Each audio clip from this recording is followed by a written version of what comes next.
Romans 8:28. All things work together for good to them who love God and are the called according to his purpose. What is good? Good is relative. If you trust God with your loved one, that they'll get saved, and they don't get saved, and God chooses not to arbitrarily elect them to salvation, how is that good?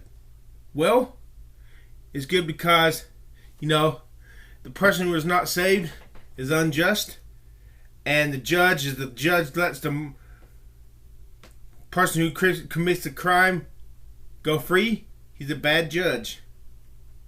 So God, if he saves your loved one, that's good, because your loved one goes to heaven and will glorify God forever and ever. But if God chooses not to save your loved one, that's good too, because God punishes the unjust. God just chose not to allow the blood of Christ to forgive his sins. According to you Calvinists, if God didn't elect you to get saved from the beginning, you're not going to get saved, no matter how much a person prays and begs God. God killed a whole bunch of babies in the Old Testament, but that was good, because we're all sinners anyways.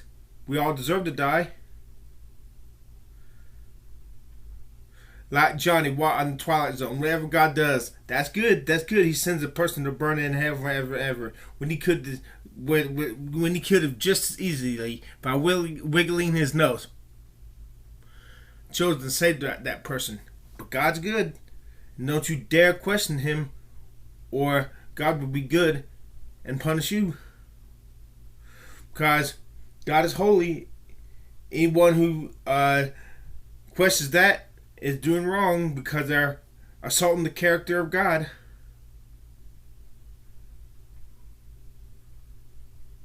All these. What if God chooses to let you live a shitty life just to show to everybody else how strong you are in your faith, how strong he can, how he can make you his whipping boy? But because he's working inside you, you're gonna still love him.